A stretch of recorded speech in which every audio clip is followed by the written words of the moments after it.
PSC अड्डा में आप सभी का स्वागत है। आज का जो मध्य प्रदेश का टॉपिक है वो है नदियाँ। बहुत ही शानदार टॉपिक है, मज़ा आएगा पढ़ने में। तो चलिए स्टार्ट करते हैं।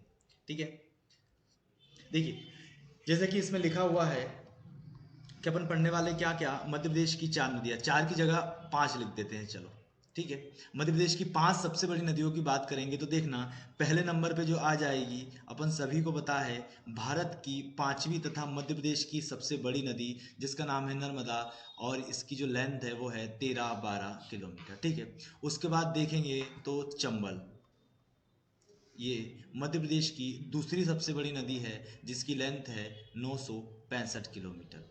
उसके बाद देखेंगे सोन, जो मध्य प्रदेश की तीसरी सबसे बड़ी नदी है और इसकी लंबाई है 780 किलोमीटर। उसके बाद देखेंगे ताप्ती, ताप्ती इसकी लंबाई है 724 किलोमीटर। और उसके बाद देखेंगे 5वीं बेतवा, जिसकी लंबाई है 480 किलोमीटर।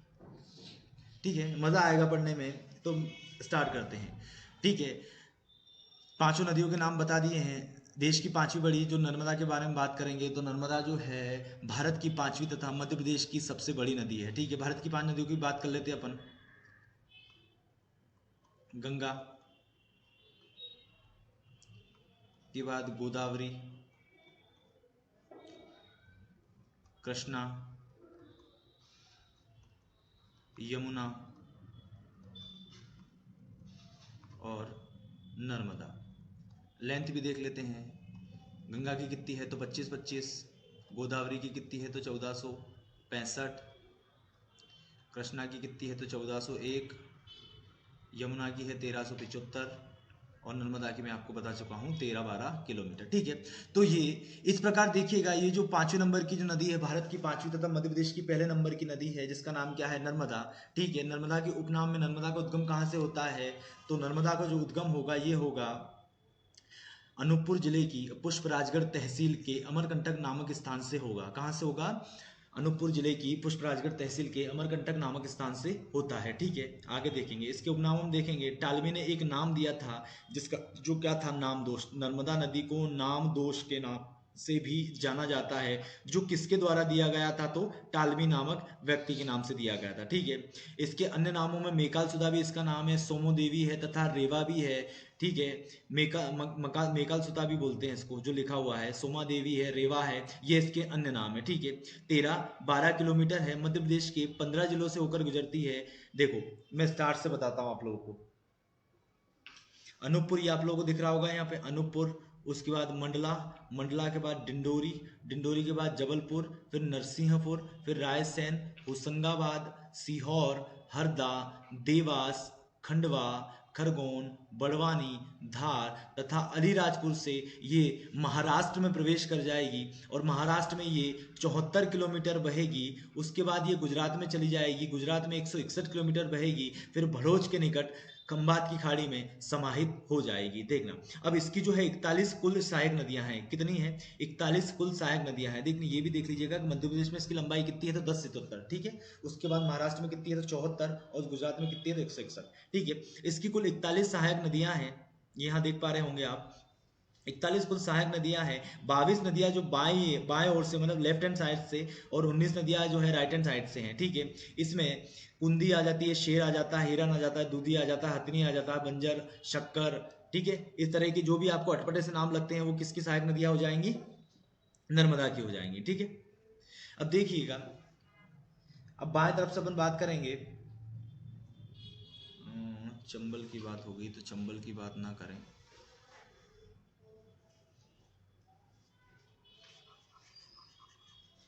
ये जो है चंबल की सहायक नदियाँ हो गई तो इनकी बात नहीं करेंगे अपन। ठीक है, इसको अपन काट देते हैं।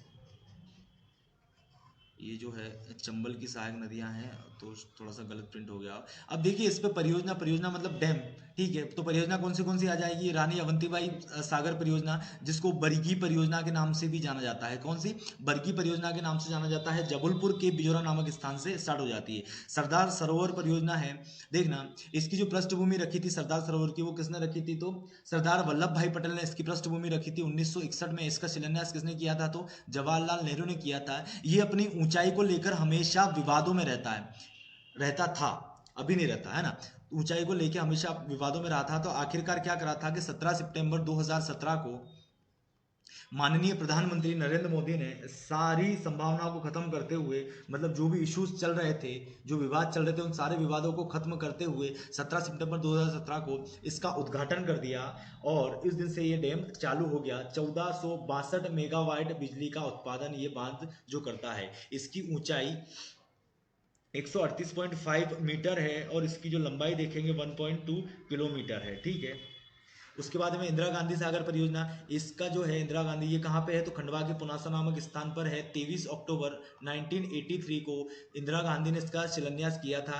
1000 मेगावाट बिजली का उत्पादन ये डैम करता है। ठीक है, मेन चीज क्या है, नर्मदा नदी पे जो है एक टारगेट बनाया गया है कि हमें इस पे जो है 29 बड़े बांध, 135 मध्यम बांध व 3000 छोटी छोटी परियोजनाएं, छोटे छोटे बांध बनाने हैं जो निर्माणाधीन है और आगे तक चलता रहेगा। ठीक है, आगे बात करते हैं। दार्शनिक स्थल देखेंगे। दार्शनिक स्थल में मतलब यहाँ पे मैं लिख सकता हूँ कि ये क्या है, जलप्रपात है। ठीक है, जलप्रपात है। ठीक है, कपिल धारा और दुग्ध धारा कहाँ पे है तो ये अनूपपुर जिले में है। ठीक है, सहस्त्र धारा कहाँ पे है तो ये है महेश्वर। महेश्वर कहाँ पे है तो खरगोन, नीचे आप देखा ही हुआ है। भेड़ाघाट कहाँ पे है तो जबलपुर में है। ठीक है, उसके बाद में दर्दी एवं मानधार भी है, एवं मानधार, तो ये कहाँ पे आ जाएगा, खंडवा में आ जाएंगे। तो ये क्या हो गए, प्रमुख जलप्रपात हो गए यहाँ के। ठीक है, उसके बाद होशंगाबाद इस नदी के किनारे बसा हुआ है। जबलपुर, महेश्वर, ओकारेश्वर, बुधनी हो गया, है ना। उसके बाद में एक और नाम था, मैनावर करके एक जगह है, वो भी यहीं पे आ जाती है। ठीक है, अब बात करते हैं सोन नदी की। ठीक है, नर्मदा के बारे में अपन ने बात कर ली है, सोन नदी की अपन बात करते हैं। ठीक है, सोन नदी जो है देखना, सोन नदी भी कहाँ से निकलेगी तो अमरकंटक से ही सोन नदी निकलती है। तो यहाँ से निकलेगी, इस प्रकार ऊपर की तरफ बहेगी और ये उत्तर की तरफ बहना चालू कर देगी। फिर ऐसे चली, ऐसे ऐसे रीवा होते हुए कहाँ चली जाएगी तो सिरसा। कहाँ पे चली जाएगी, सिरसा आता है। कहाँ पे आता है सिरसा तो यूपी में सिरसा नामक स्थान पर गंगा नदी में मिल जाती है। लेंथ इसकी 780 किलोमीटर। और यही नर्मदा की बात करेंगे तो नर्मदा देखो इस प्रकार बहेगी, ये इस प्रकार नर्मदा बहेगी और आगे एस्चुरी बनाते हुए कहाँ पे चली जाएगी, खंबात की खाड़ी में चली जाएगी। और यहीं से एक नदी और निकलती है जिसका नाम जोहिला है, तो वो पूर्व की तरफ चली जाती है। ठीक है, तो थोड़ा सा ये टाइपिंग में थोड़ी सी परेशानी है तो इस पॉइंट को आप छोड़ दीजिए। ठीक है, इस पॉइंट को अभी छोड़ दीजिए, इस पे ध्यान नहीं देना है। इस पे बस जैसे लैंग्वेज मैंने जो आपको बता दी है कि कैसे बहती है, तो ये उत्तर की तरफ बहेगी, ये कैसे बहेगी, पूर्व से पश्चिम की ओर बहेगी। देखना, नर्मदा जो है मध्य प्रदेश के गुजरात एवं महाराष्ट्र से होकर बहती है। ठीक है, मैंने आपको बता दिए। तो मध्य प्रदेश में कितना बहेगी तो 10 से बहेगी। गुजरात में कितना बहेगी तो 74 किलोमीटर बहेगी और महाराष्ट्र में 161 किलोमीटर बहती है। ठीक है, अब ये हरसुद गांव डूब क्षेत्र में आता है। किसकी बात कर रहा हूँ यहाँ पे, मैं बात कर रहा हूँ इंदिरा सागर परियोजना की। जब इंदिरा सागर परियोजना बन रही थी तब यहाँ पे हरसूद गांव जो था वो डूब क्षेत्र में आ रहा था। तो उसकी जगह अपन ने या सरकार ने क्या बसा के दिया तो छनेरा गांव नया बसा के दिया। ठीक है, शिंगलू समिति नर्मदा विवाद से संबंधित है और मेगा पाटेकर नर्मदा बचाओ आंदोलन से जुड़ी हुई है। ये सब बहुत नॉर्मल बातें जो आप लोगों को बहुत अच्छे से पता होगी। जब आप वन फैक्ट पढ़ते हैं तो ये सारी बातें आप लोगों को पता होगी। ठीक है, आगे बढ़ते हैं। चंबल नदी, चंबल नदी की जो लंबाई है, इसमें फिर थोड़ी सी गलती हो गई है, इसकी जो लंबाई है वो है 965 किलोमीटर। अच्छा, ये इसकी टोटल ये बता दी, चलिए माफ़ी चाहूँगा। ये इसकी जिस पहाड़ी से निकलती है उसकी 854, ये उसकी ऊंचाई बताई है। देखिए कहाँ से निकलती है तो राजा रतिदेव ने इसका उद्गम किया था। ऐसा कहा जाता है कि अतिथि सत्कार में राजा रतिदेव ने बहुत सारी गायों का बलिदान दिया था। तो उस बलिदान से जो गाय के चर्म जो था, चर्म यानी चमड़ी, उससे जो रक्त यानी खून ब्लड निकला था, उससे चंबल नदी का उद्गम माना जाता है। इसलिए इसको चर्मावती या फिर धर्मावती के नाम से भी जाना जाता है। और इसकी लेंथ कितनी है तो 965 किलोमीटर है। यह मध्य प्रदेश की दूसरी सबसे बड़ी नदी है। कौन सी है, दूसरी बड़ी नदी है। ठीक है, कहाँ से इसका उद्गम होता है तो इंदौर जिले की महू तहसील के जाना पावा पहाड़ी जो है कितनी है 854 मीटर ऊंची है। यहाँ से इसका क्या माना जाता है, उद्गम माना जाता है। ठीक है, और समापन कहाँ पे होगा तो इटावा के निकट, यूपी में इटावा के निकट यमुना नदी में समाहित हो जाएगी। देख लेना, मान लो ये इंदौर है, यहाँ से निकलेगी धार रतलाम होते हुए, फिर मंदसौर जाएगी, मंदसौर से ये कहाँ चली जाएगी, राजस्थान में चली जाएगी। फिर राजस्थान के कोटा, चित्तौड़गढ़, कोटा, बूंदी होते हुए वापस मध्य प्रदेश में एंट्री ले लेगी और मध्य प्रदेश की सीमा बनाएगी। इस प्रकार से मध्य प्रदेश की सीमा बनाएगी और यहीं से ये कहाँ चली जाएगी तो यूपी में चली जाएगी। यहाँ से एक नदी बह रही है जिसका नाम क्या है, यमुना, और ये इटावा के पास यूपी में यमुना नदी में समाहित हो जाएगी। इस नदी का नाम है चंबल, 965 इसकी लेंथ है। ठीक है, आगे देखते हैं। ये देखो लिखा हुआ मध्य प्रदेश के बीच सीमा रेखा बनाती है, जैसे कि देखना हल्का सा,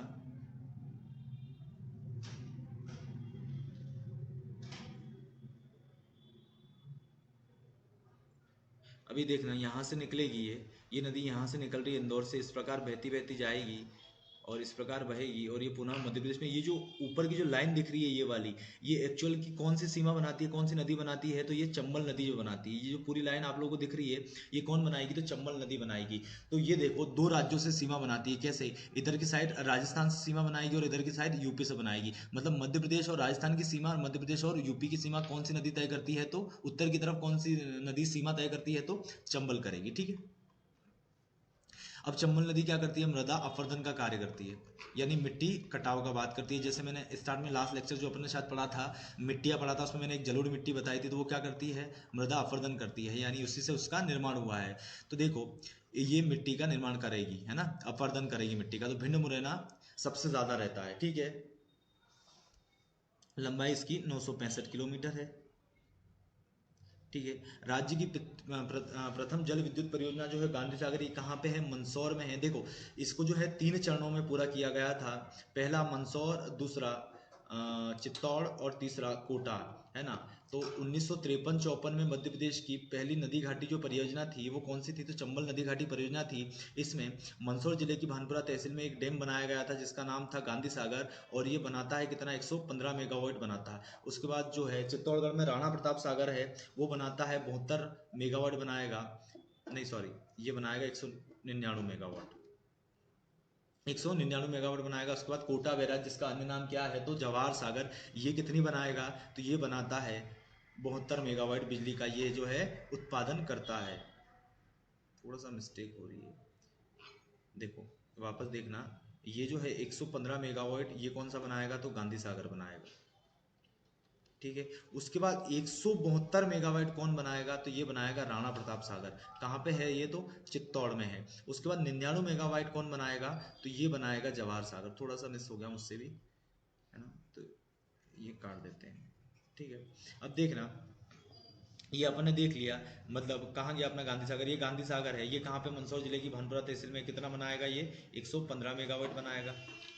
ठीक है, उसके बाद राणा प्रताप सागर, ये कहाँ पे है, तो चित्तौड़, राजस्थान चित्तौड़ में, ये कितना बनाएगा, तो 172 मेगावाट बनाएगा।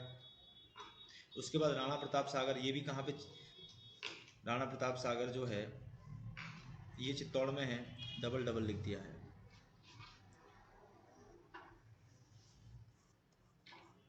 राणा प्रताप सागर कहाँ है, तो चित्तौड़ में। कितनी बनाता है, 172 मेगावाट बनाएगा। फिर जवाहर सागर जिसका अन्य नाम क्या है, कोटा बैराज, ये कितनी बनाएगा, तो 99 मेगावाट बनाएगा। ठीक है, इसमें इसके तहत जो है 1960 में सबसे पहले गांधी सागर का काम चालू हो गया था, 1960, जो कहाँ पे है, मंदसौर में है, मंदसौर जिले में है। ठीक है, अब ये क्या है, ये जो तीनों परियोजना की मैंने नाम बताया है, तीनों परियोजना है ये मध्य प्रदेश प्लस राजस्थान की संयुक्त परियोजना है, यानी 50-50%, 50-50% में। ठीक है, उसके बाद देखना चंबल नदी परियोजना मध्य प्रदेश, और ये हो गया अपना कौन से शहर से, तो रतलाम है, श्योपुर है, मुरैना है, इसके बसे हुए हैं। किस किनारे, मतलब नर्मदा नदी के किनारे कौन से शहर बसे हुए हैं, तो रतलाम है, श्योपुर है, मुरैना है। ठीक है, आगे बढ़ते हैं। चंबल, श्योपुर नगर से भिंड, मुरैना, ग्वालियर, मंदसौर जिले को सिंचाई होती है, अपन सभी को पता है। तो देखो चंबल नदी जो है क्या करती है, जैसे भिंड मुरैना साइड अपन देखेंगे तो इससे क्या निकली है, नहरें निकली हुई है, क्योंकि उस वाले एरिया में कम वर्षा होती है। तो बरसात में तो पानी की पर्याप्तता हो जाती है, किंतु ठंड में जब सेकेंड फसल आती है तब जो पानी की पूर्ति करती है, जैसे ये नर्मदा नदी बह रही है, सॉरी चंबल नदी बह रही है, तो इससे क्या कर देंगे, नहरें निकाल देंगे। ये नहरों से क्या होगा, सिंचाई की समस्या पूरी हो जाएगी। ठीक है, चंबल नदी जो है मध्य प्रदेश व राजस्थान की सीमा बनाती है, मैंने बता दिया। उत्तरी सीमा बनाती है, ये भी मैंने बता दिया। ठीक है, जाना बाबा से परशुराम की पीठ बनाई गई, ये चलो इतना टॉपिक, ये काम का नहीं है इतना। ठीक है, अगली नदी देखेंगे, बेतवा देखेंगे, अगली नदी जो देखेंगे बेतवा, इसे मध्य प्रदेश की गंगा कहा जाता है। क्या कहा जाता है? मध्य प्रदेश की गंगा कहा जाता है। मध्य प्रदेश की इसको क्या बोलते हैं? गंगा कहा जाता है। ठीक है, क्यों बोलते हैं मध्य प्रदेश की गंगा? तो इसे मध्य प्रदेश की गंगा बोलेंगे प्रदूषण के आधार पर। कैसे बोलेंगे? प्रदूषण के आधार पर। ठीक है, तो ये कॉन्सेप्ट जो है आप लोग बिल्कुल इसमें कंफ्यूज मत होना। ठीक है, ये एक बार और मैं रिवाइज कर देता हूँ। मध्य प्रदेश की जो गंगा है वो बेतवा को बोलेंगे, मध्य प्रदेश की जीवन रेखा जो है वो नर्मदा को बोलेंगे, और मालवा की गंगा किसी को बोलेंगे तो वो बोलेंगे शिप्रा को। किसको बोलेंगे? शिप्रा को। तो बिल्कुल भी कंफ्यूज नहीं होना, ये मध्य प्रदेश की गंगा है, ये मध्य प्रदेश की जीवन रेखा है, और ये मालवा की गंगा है। ठीक है, अब इसका उद्गम कहाँ से होता है? तो इसका उद्गम होता है कुमरा गांव रायसेन से। कहाँ से होगा? कुमरा गांव रायसेन से।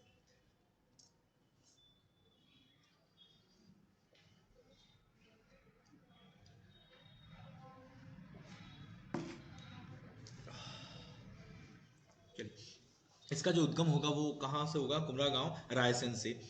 ये सीधे उत्तर की तरफ बहेगी। देखना, माना कि ये रायसेन है, यहाँ से सीधे उत्तर की तरफ विदिशा जाएगी, और विदिशा से कहाँ पे एंट्री ले लेगी? ये यूपी के ललितपुर झांसी होते हुए वापस निवाड़ी में जाएगी, और आखिर में कहाँ चली जाएगी? तो हमीरपुर नामक स्थान यूपी में यमुना नदी में समाहित हो जाएगी। 480 इसकी लंबाई है। यह मध्य प्रदेश की पांचवी सबसे बड़ी नदी है। ठीक है, ठीक है। इसकी सहायक नदियाँ देखो, धसान है, बीना है, ये सब इसकी सहायक नदियाँ हैं। ठीक है, इसके किनारे शहर जो बसे हुए हैं तो अशोकनगर है, उर्चा है, गुना है। गुना नहीं आएगा, गुना नहीं आएगा, है ना, थोड़ा सा मिस टाइप हो गया। सांची आ जाएगा, विदिशा आ जाएगा, चाचड़ आ जाएगा। सहायक नदी इसकी देखेंगे तो धसान है, बेस है, बीना है, जामुनी है, जामनी भी बोलते हैं, जामुनी भी बोलते हैं इसको। ठीक है, और इसी पे माता टीला बांध बनाया गया है, जिसका प्रॉपर नाम क्या है? तो महारानी लक्ष्मीबाई। क्या है? महारानी लक्ष्मीबाई परियोजना। ये कहाँ पे है? तो ये यूपी के ललितपुर में है। कहाँ पे है? यूपी के ललितपुर में स्थित है।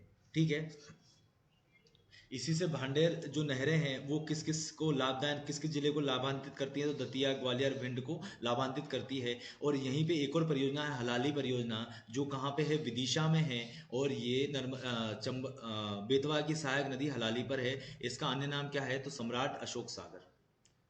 सम्राट अशोक सागर। ठीक है,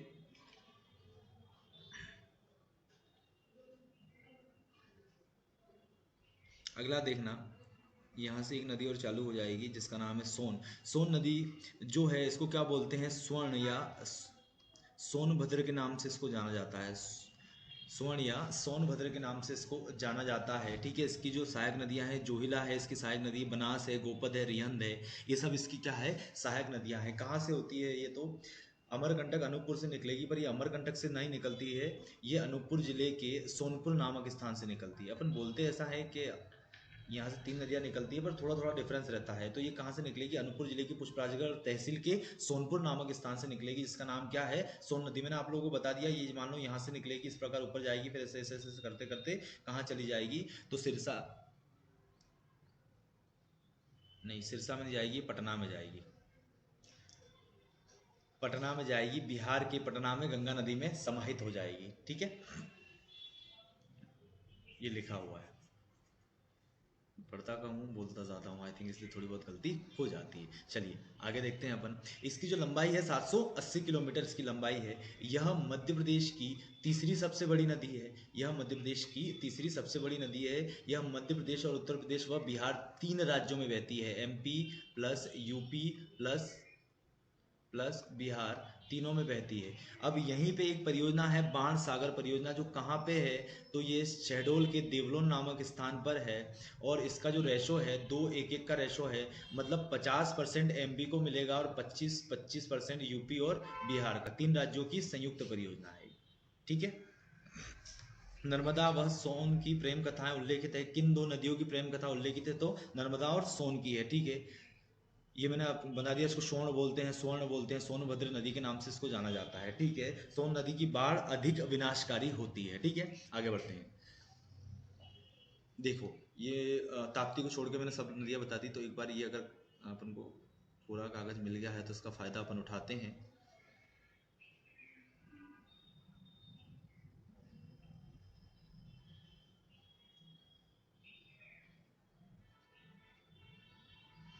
देखो, माना ये यमुना है, मैथ्स नहीं है, एमपी है, ठीक है, मानने में मान लेना, ये गंगा हो गई।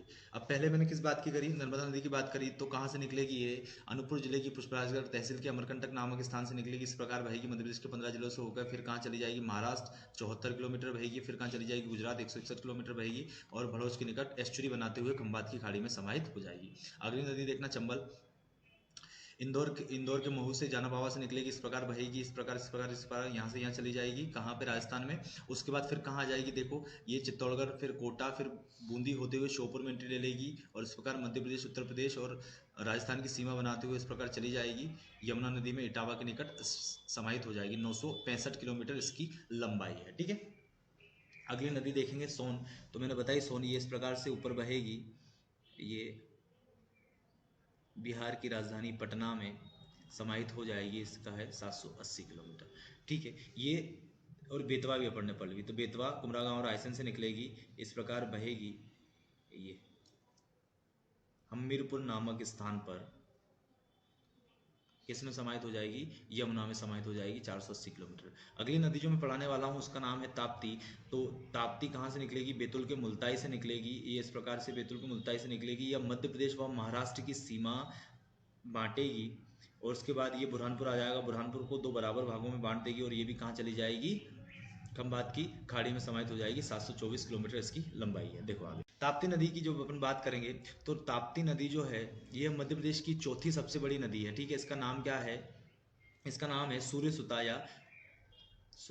या सूर्य की पुत्री कहा जाता है, सूर्य की पुत्री कहा जाता है इस नदी को, ठीक है। ये मैंने बता दी कैसे कैसे बहेगी। उसके बाद टोंस नदी देख लो, टोंस नदी जो कहाँ से निकलती है, तो टोंस नदी निकलती है सतना में, सतना का एक स्थान है मेहर, ठीक है। समाप्ति कहाँ होती है इसकी, तो सिरसा नामक स्थान पर हो जाती है, किस में मिल जाती है, तो गंगा नदी में मिल जाती है। उसके बाद और नदी देखो, तो एक बैनगंगा, बैनगंगा कहाँ से निकलेगी, तो शिवनी के पासवाड़ा पठार से निकलेगी, शिवनी के पासवाड़ा पठार से निकलेगी। उसके बाद वर्धा देखेंगे, वर्धा कहाँ से निकलेगी, तो बैतूल के मुल्ताई के वेदांत पर्वत नामक स्थान से निकलेगी, वेदांत पर्वत से ये निकलेगी, ठीक है। और दोनों में कहाँ पे जाके समाहित हो जाते हैं, तो महाराष्ट्र में ये दोनों नदियाँ किस में समाहित हो जाएंगी, गोदावरी में समाहित हो जाएंगी। एक और नदी है जिसका नाम है पेंच, पेंच नदी कहाँ से निकलेगी, तो छिंदवाड़ा से निकलेगी, कहाँ से, छिंदवाड़ा से निकलेगी, और ये भी किस में समाहित हो जाएगी, तो गोदावरी में समाहित हो जाएंगी, ठीक है।